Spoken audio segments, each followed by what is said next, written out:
नमस्ते। मैं प्रोफेसर शिरीष कुलकर्णी बड़ौदा की महाराजा सयाजीराव यूनिवर्सिटी में प्रोफेसर रहा।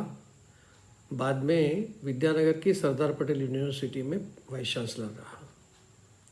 आज फिर से एक बार समाचार जरा हटके। हम सब जानते हैं कि आजकल हर व्यक्ति जल्दबाजी में है, उसे सब कुछ तुरंत चाहिए। अभी इच्छा हुई और वो अभी मेरे सामने होना चाहिए। ऐसा खाने के बारे में भी जब से ये लोगों के मन में आया है कि मुझे अभी के अभी चाहिए, तब से ये कंपनियां जैसे ज़ोमैटो है, स्विगी है, वगैरह वगैरह, तो ये फूड डिलीवरी में स्विगी का नाम सब लोग जानते हैं। करीब करीब सारे बड़े बड़े शहरों में स्विगी का काम चलता है, खूब बड़ा है, उसका रेवेन्यू भी बड़ा है। लेकिन रेवेन्यू से क्या होगा, उससे मुनाफा होता है क्या, वो देखना चाहिए।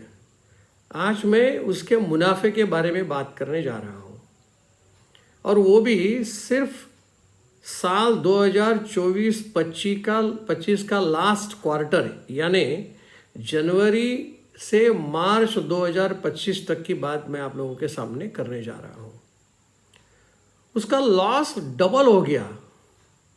जो 23-24 में सिर्फ 555 करोड़ था, वो अभी बढ़कर 1000 करोड़ हो गया, यानी करीब करीब डबल हो गया।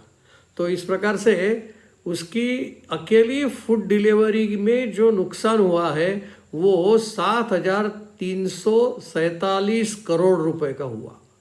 यानी जो हमें खाने को तुरंत देते हैं कि भाई ये सब्जी ले आओ, सब्जी हमारे पास आ जाती है, जिस प्रकार से भी वो स्विगी चलाती है, लेकिन उससे मुनाफा होने की बजाय उसको 7347 करोड़ रुपए का घाटा हुआ है। मुनाफा नहीं हुआ, नुकसान हुआ है। अब वो स्विगी ने अपने डेवलपमेंट के लिए और एक ब्रांच शुरू कर दी, और वो ब्रांच है ग्रोसरी का, किराना माल। तो खाने का तो तुरंत चाहिए, भूख लगी है इसलिए तुरंत चाहिए, चलिए मान लेते हैं। लेकिन ग्रोसरी में तुरंत क्यों, सिर्फ 10 मिनट में मिल जाएगा। तो स्विगी ने अपनी एक ब्रांच इंस्टा मार्ट शुरू किया है। उस इंस्टा मार्ट में भी स्विगी को नुकसान हुआ है। इस जनवरी से लेकर मार्च 2025 के 3 महीने में उसको नुकसान हुआ। वो है 4700 करोड़ रुपए का नुकसान। अब पता नहीं इतने सारे नुकसान के साथ स्विगी, ज़ोमैटो ऐसे लोग कैसे चलाते हैं नुकसानों के साथ, पता नहीं। चलिए आगे बढ़ते। अभी तक हमने नुकसान के बारे में बात की थी, लेकिन अब मुनाफे की बात करते हैं। हमारी रिजर्व बैंक ऑफ इंडिया मुनाफा कर रही है। आपको मालूम है आरबीआई के शेयर्स जो है वो सरकार के पास है, यानी आरबीआई का मेजर अबाउ 60%, 65% तक का स्टेक वो भारत सरकार का है। तो अगर उसके शेयर से मालिकाना हक है तो स्वाभाविक है जो कुछ मुनाफा आरबीआई को होगा उस मुनाफे में सरकार को डिविडेंड देना पड़ेगा। आजकल आरबीआई के पास जो काम है वो फॉरेन एक्सचेंज ट्रांजैक्शंस का है, जिसके ऊपर उसे फीस मिलती है, कुछ फ़ायदा होता है। इतना ही नहीं, आजकल आपको शायद पता होगा डॉलर के सामने रुपए का कम ज़्यादा होना, उसमें सॉरी जो डॉलर खरीदना या डॉलर बेचना, आजकल जैसे जैसे डॉलर के सामने रुपया घिसता है वैसे वैसे आरबीआई डॉलर को बेचती है, कि जिसकी वजह से डॉलर की कीमत कम हो, इस इरादे से आरबीआई उसे बेचती है। लेकिन सोचिए कि जब आरबीआई बेचती है तो आजकल का जो भाव है, मान लीजिए 85 रुपीज़ पर डॉलर, बीच में तो इससे भी बड़ा हो गया था 87 रुपीज़ पर डॉलर, यानी 64 रुपीज़ 63 रुपीज़ में डॉलर आरबीआई ने खरीदा और बेचा 80 के ऊपर तो उसे मुनाफा हुआ। तो आरबीआई का जो मुनाफा हुआ है उस मुनाफे में से सरकार का हिस्सा है और सरकार को उन्हें देना पड़ेगा। देखिए, ये मुनाफा जो अभी तक यानी डिविडेंड के रूप में उन्होंने बांटा है आरबीआई ने, तो वो अभी तक भारत सरकार को साल 2018-19 में उस वक्त सबसे हाईएस्ट था 1.76 लाख करोड़ यानी ट्रिलियन, 1.76 ट्रिलियन इतना नफा, इतना डिविडेंड उन्होंने सरकार को दिया। थोड़ा सा उसके बाद में अगर कम का विषय सोचते हैं तो 2021 साल 2020-21 को 99,000 करोड़ रुपए का डिविडेंड आरबीआई ने भारत सरकार को दिया। लेकिन सबसे अब तक का इतने साल से 1947 से लेकर 2025 तक जो डिविडेंड भारत सरकार को दिया है उसमें सबसे हाईएस्ट रहा 2023-24 का, यानी फाइनेंशियल ईयर 24 कहेंगे, तो उसमें 2.11 लाख करोड़ यानी 2.11 ट्रिलियन इतना डिविडेंड आरबीआई ने दिया। चलिए, ये तो सारे इतिहास हो गया, लेकिन आज की क्या स्थिति है? एक अंदाजा ऐसा बनाया जा रहा है कि 2025 यानी साल पूरा हो गया 24-25, तो उस साल का जो मुनाफा भाव उसमें से डिविडेंड जो भारत सरकार को मिलेगा वो मेरे ख्याल से सबसे हाईएस्ट होगा ऐसा माना जा रहा है।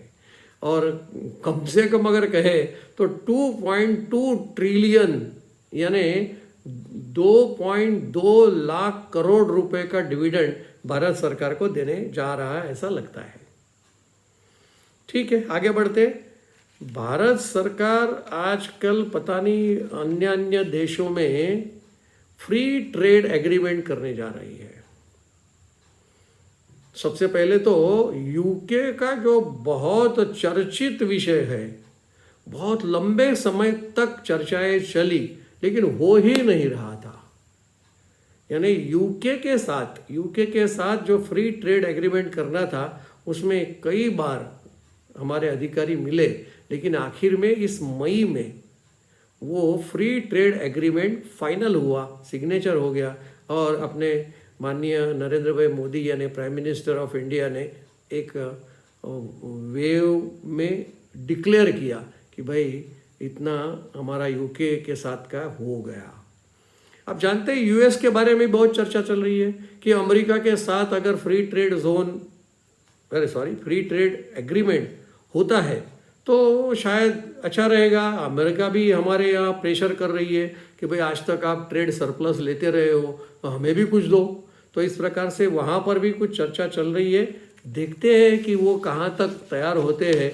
अभी थोड़े ट्रम्प जी नरम पड़े हैं और उसकी वजह से कई जगह पे भी वो 245% का टेरिफ उन्होंने चाइना से लगाया था, आज वो कह रहे हैं कि नहीं हम 80% से हमें संतुष्ट है, इतना हमें टेरिफ चाइना के ऊपर लगाना है। मालूम नहीं इसके बाद भी क्या होगा, चाइना के साथ वो मिलने वाले हैं, शी जिनपिंग से मिलेंगे, क्या होगा मालूम नहीं।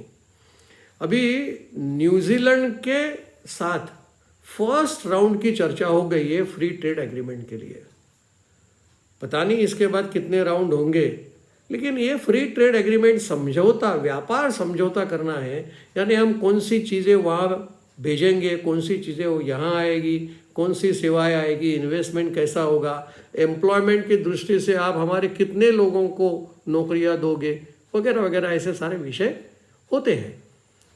वो न्यूजीलैंड के साथ साथ चिली वाला भी विषय चल रहा है।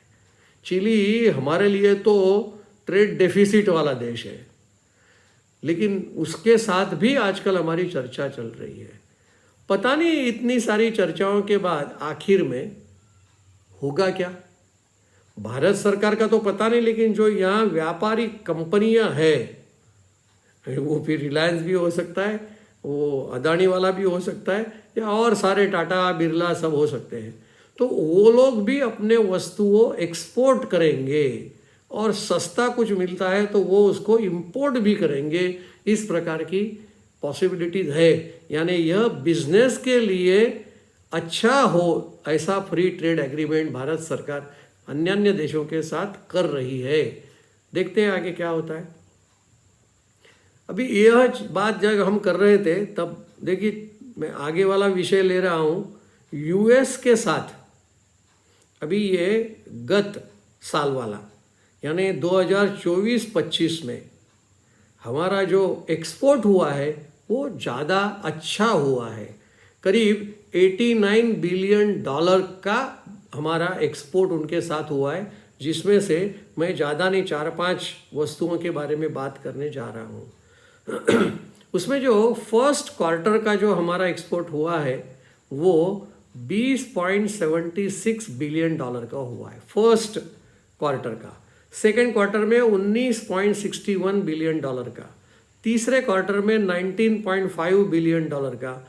और यह जो गड़बड़ी चल रही है, मैं कह रहा हूँ फ्री ट्रेड एग्रीमेंट होने जा रहा है, उसमें जो 26% का टेरिफ ट्रम्प जी ने लगाया था उसमें उन्होंने अभी एबेंस में रखा है, अभी ज़रा रुक जाओ, अभी हम 26% नहीं लेंगे, अभी जो चल रहा है उसी प्रकार से चलाओ। इसलिए भारत के व्यापारियों ने, कंपनियों ने ज़्यादा से ज़्यादा एक्सपोर्ट कर लिया अमेरिका के साथ। इसलिए जो फोर्थ क्वार्टर यानी जनवरी से मार्च 2025 का वो कुल मिलाकर 26.58 बिलियन डॉलर का एक्सपोर्ट हुआ, यानी सबसे ज़्यादा जो एक्सपोर्ट हुआ है। अभी आपने सारे फिगर्स देखे तो सबसे हाईएस्ट जो है वो फोर्थ क्वार्टर के हैं। कौन सी वस्तु ऐसी है जो हमने एक्सपोर्ट किए? एक आता है इंजीनियरिंग गुड्स, उसका जो एक्सपोर्ट हुआ है वो 19 बिलियन डॉलर का हुआ है। इलेक्ट्रॉनिक गुड्स का भी एक्सपोर्ट हुआ है, उसका 15 बिलियन डॉलर का निकास हुआ है। फार्मेसी यानी दवाई वाले हैं, ड्रग्स वाले हैं, तो उसका जो एक्सपोर्ट हुआ है वो 10.5 बिलियन डॉलर का एक्सपोर्ट हुआ है।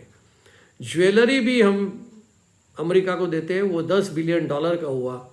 कपड़े का अपैरल यानी कपड़े, सिए हुए कपड़े जो हम अमेरिका को बेचते हैं वो 6 बिलियन डॉलर तक हमने निकास किए हैं। इस प्रकार से जो हम बिजनेस बढ़ने के लिए कर रहे हैं वही यह फिगर हमें बता रही है कि भाई यूएस के साथ हमारा जो कुछ भी बातचीत चल रही है उसमें से अगर अच्छा रहेगा, हमें मुनाफा मिलेगा, हमारा ट्रेड सरप्लस रहेगा या नहीं रहेगा मालूम नहीं, लेकिन यह स्थिति आज की तारीख में है। मैंने आरबीआई के बारे में आपके साथ बात की थी, रिजर्व बैंक ऑफ इंडिया, लेकिन हमारे पब्लिक सेक्टर बैंक्स भी है ना। 12 पब्लिक सेक्टर बैंक्स ने इस साल बहुत ही ज़्यादा मुनाफा किया। उसका मुनाफा टोटल मिलाया तो 1.78 लाख करोड़, यानी फिर से ट्रिलियन, 1.78 ट्रिलियन का जो गत वर्ष था ना मुनाफा, वो 1.41 ट्रिलियन, 1.41 लाख करोड़ का था, वो बढ़कर 1.78 ट्रिलियन हुआ, यानी इतना ज़्यादा हो गया। लेकिन अगर ये मुनाफा हम देखते तो उस मुनाफे में सबसे ज़्यादा हिस्सा कौन सी बैंक का है? तो वो है स्टेट बैंक ऑफ इंडिया का।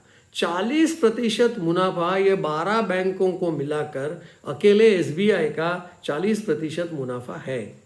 यह जो मैं फिगर कह रहा हूँ वो बॉम्बे स्टॉक एक्सचेंज पर रिपोर्ट आया है, उसके आधारित मैं कह रहा हूँ। एसबीआई का नेट प्रॉफिट 70,000 करोड़ रुपीस का हुआ, वो 2024 में सिर्फ 61,000 करोड़ था, यानी 61,000 से बढ़कर 70,000 तक हो गया, यानी करीब 16% की वृद्धि मुनाफे में हुई है। जो 12 पब्लिक सेक्टर बैंक और उसमें से एसबीआई की मैंने बात की आपको।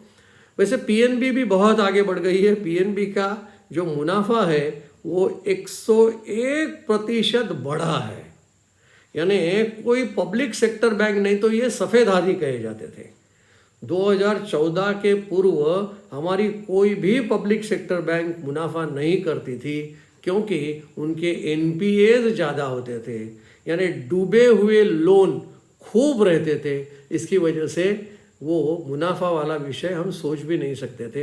लेकिन आज स्थिति ये है कि इतने हाईएस्ट इतना सारा मुनाफा ये बढ़ा रहे हैं, यानी वृद्धि दर 101%। अगर पंजाब नेशनल बैंक, हम जानते हैं कि पंजाब नेशनल बैंक का कितना बड़ा कौभांड हुआ था, उसमें पंजाब नेशनल बैंक को कितना घाटा हुआ, नुकसान हुआ, वो भी हम जानते हैं। लेकिन उसमें से पंजाब नेशनल बैंक रिकवर होकर आज उसका नफ़े का वृद्धि दर 101% हुआ है।